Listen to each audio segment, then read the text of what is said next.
नमस्कार। इस वक्त हमें प्रयागराज में, जैसा कि आज पता होगा, आज 15 जनवरी है, बहन कुमारी मायावती का आज जन्मदिन है। तो आइए थोड़ा सा बात करते हैं 2024 को लेके, और क्या मायावती की इंडिया गठबंधन में जाएंगी या नहीं, या खुद अकेले चुनाव लड़ेंगी, इन सब सिलसिले में बात करते हैं। जहाँ तक बीजेपी की बात है, बीजेपी किसी भी डिबेट में अगर देख लिया जाए, वो पाकिस्तान धर्म और जाति तीन चीज़ों को छोड़ दे, चौथे इसके पास कोई एजेंडा नहीं है कोई तो आप बता दीजिए। आपकी पार्टी भी तो जाति के नाम पे चुनाव लड़ती है, बाकी उधर अखिलेश की भी पार्टी जाति के नाम पे चुनाव लड़ रही है। जी, आप हमें एक स्टेटमेंट कुमारी बहन मायावती जी का हमको दे दीजिए जिसमें उन्होंने व्यक्तिगत जातिवाद का शब्दों का समर्थन करते हुए उन्होंने वोट को मांगा हो। आप एक स्टेटमेंट हमको दे दीजिए। तो क्या लगता है, भाजपा जाति धर्म के नाम पे चुनाव बिल्कुल 100% 14 से लेके 101%। चलिए अच्छा ठीक है, 2014 से चुनाव उन्होंने जाति धर्म के नाम पे जीता, फिर 2019 में फिर कैसे उन्होंने, फिर लोग इतना नहीं समझ में आया कि 5 साल में कि ये जाति के नाम पे चुनाव लड़ रही है भाजपा वाले, तो हम लोग सतर्क हो जाए, 2019 में चेंज कर दिए, मायावती को लाए, अखिलेश को लाए, किसी अन्य पार्टी को लाए। देखिए, आपको मैं बता दूं, किसी भी चीज़ को पारदर्शिता के लिए एक व्यक्ति या एक व्यक्ति विशेष या एक वर्ग को देखा जा सकता है, लेकिन इस समय एक लहर चलती है। जब हवा या आंधियाँ आती हैं तो किसी एक पेड़ में नहीं लगते हैं, वो सारे पेड़ों में लगती हुई जाती है। तो इन्होंने जिस तरह से चौथा स्तंभ हमारा आप है मीडिया, बिकाऊ मीडिया, तो इन्होंने बिकाऊ मीडिया को अपने पक्ष में कर लिया। और जिस तरह से भी ये देखिए खिचड़ी चल रहा है, आज के डेट में खिचड़ी चल रहा है, हर मोड़ हर नुक्कड़ पर खिचड़ी। और जो है भगवा कोई कैसे कुछ करके झंडा वंडा है, कोई आदमी धनुष वनुष लेके खड़ा है, वो सारी चीज़ें दिखाई जा रही हैं। तो ये जो आपकी जैसे बिकाऊ मीडिया है, दलाल मीडिया है, ये उनको दिखाने का काम कर रही है। लेकिन अभी मणिपुर में एक दंगा हुआ, बिल्कुल उसे नहीं दिखाया जा रहा है। दिल्ली में भी शाहीन बाग में एक दंगा हुआ, बिल्कुल नहीं दिखाया गया है। हरियाणा में एक दंगा हुआ, बिल्कुल नहीं दिखाया गया है। हमारे देश का जो नाम रोशन की, हमारा और आपका जो नाम रोशन की हमारी दलाल व बिकाऊ मीडिया का जिन्होंने नाम रोशन किया, हमारी देश की बेटी, उसके साथ कुलदीप सिंह सेंगर के द्वारा बर्बरता की गई, उसके साथ अश्लील हरकतें की गई, लेकिन उस चीज़ को कभी बिकाऊ मीडिया ने नहीं दिखाया। इनके पास क्या कभी शिक्षा को लेकर के कोई डिबेट होता है कि चलिए आज शिक्षा पे ही बात हो जाए डिबेट, या फिर किसी कंपनी फैक्ट्री या अदरवाइज जिससे हमारा देश डेवलप हो उस पर इनकी बात हो जाए? क्या कभी किसी डिबेट में आपने देखा है? नोएडा में फिल्म सिटी बनवाने वाले हैं मुख्यमंत्री जी। भाई मैं तो चाहता हूँ माननीय नरेंद्र मोदी जी, जो कि हमारे देश के वज़ीर आज़म हैं, हमारे देश के प्रधानमंत्री, मैं वो चाहता हूँ कि मेरे व्यक्तिगत मैं एक ट्रस्ट बनाऊँगा, मेरे कोष में वो जो है वो लगभग इस देश का $10 बिलियन मेरे अकाउंट में डाल दे, अमेरिकन डॉलर, और मैं यहाँ पे अपने पूरे उत्तर प्रदेश राज्य में कम से कम 30 से 35 भव्य मंदिरें बनवाऊँगा। उससे के द्वारा जो दुहाई होगी, टैक्स होगा, मैं उसको ले जाकर के भारत सरकार को दूंगा।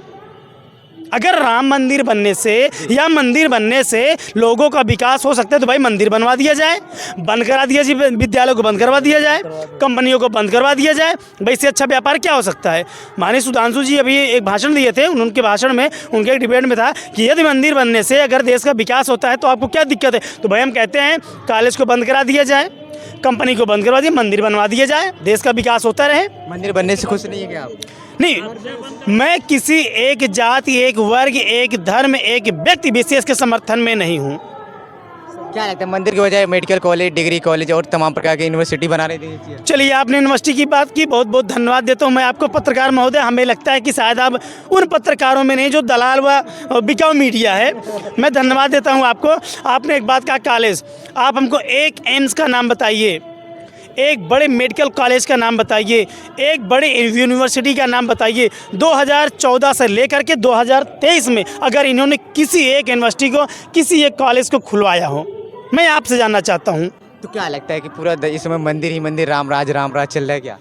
आपको क्या लगता है? धर्म के नाम पे चुनाव चल रहा है, आपको क्या लगता है? हमारी राय अलग, आप अपनी राय। नहीं, आपकी क्या सोच हो सकती है? आपको क्या दिखाई दे रहा है? सोच जाना नहीं, मैं आपको बताना चाहता हूं कि भारतीय संविधान के मद्देनजर the every people equal in the Indian of country and the every people equal in the live of Indian country. Bharat में रहने वाले सभी नागरिक क्या है? भारतीय। तो आप भी एक भारतीय हैं, आपकी भी नैतिक जिम्मेदारी है।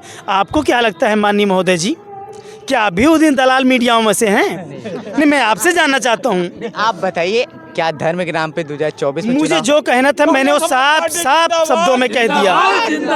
मुझे जो कहना था मैंने वो साफ साफ शब्दों में कह दिया। अब बात को घुमा फिरा कर जलेबी की तरह ना देखा जाए। जिस तरह से विदेश में एक आदमी जाता है, कहता है अरे सर देखिए समोसे में आलू कैसे घुसा। बोला अरे साले मैं तो कब से परेशान हूँ कि इंडिया वाले जलेबी में शक्कर को कैसे डाल दिए हैं, शुगर कैसे डाल दिए हैं। तो आप उसी तरह से हमें गोल गोल घुमाने का काम न करें। और सीधे शब्दों में मेरा कहना है कि मैं शिक्षा का समर्थन करता हूँ, क्योंकि किसी लेखक ने कहा है कि शिक्षा शेरनी का वह दूध है, जो पिएगा वहीं दहाड़ेगा। तो आज यूके में फ्री शिक्षा है, यूक्रेन में फ्री शिक्षा है, अमेरिका में फ्री शिक्षा है, वह तमाम 33 डेवलप कंट्रियों में फ्री शिक्षा है। लेकिन भारत में विश्व का सबसे दूसरा और सबसे महंगा टैक्स अगर लगाया गया है तो शिक्षा पर लगाया गया है। क्यों लगाया गया है? क्योंकि ये जानते हैं, मैं एक उदाहरण देना चाहूँगा, थोड़ा माफ़ी चाहूँगा मैं अदर लोगों से। अभी 1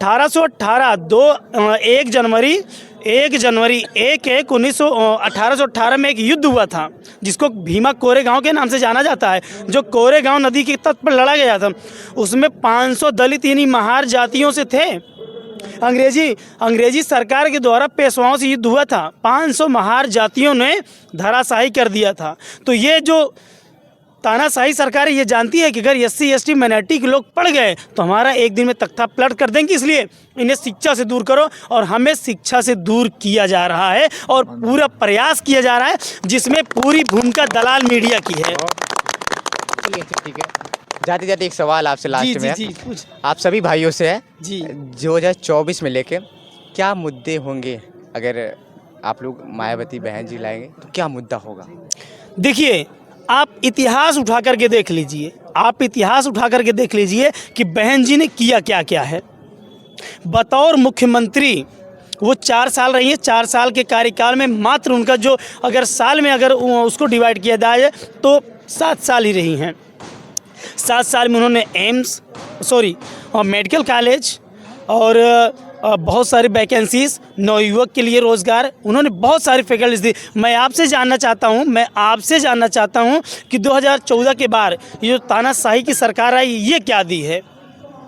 क्या दी है? जुमला दी है? नहीं, जुमला तो भाई वो तो माननीय जो हमारे वित्त मंत्री जी हैं, मिल रहा है। जी नहीं, फ्री का राशन में बता रहा हूँ आपको। फ्री जो है शिक्षा के नाव को डुबाया जा रहा है, फ्री का राशन खिलाया जा रहा है। कब तक खाओगे फ्री का राशन? अरे मेरे दोस्त, आपके बच्चों को शिक्षा से अपाहिज बनाया जा रहा है। तो कहीं ना कहीं हमारे हाथ से शिक्षा को छीनने का काम किया जा रहा है। ये अपना अधिकार ना मांग पाई है। जी बिल्कुल। अगर ये पढ़ लिख कर शिक्षित हो गए, मैंने अभी कोरेगांव का उदाहरण दिया कि अगर इनके हाथ में हथियार आ गया तो इनका आधिपत्य आ जाएगा। अगर इनके पास शिक्षा आ गई तो ये अपना अधिकार छीन लेंगे।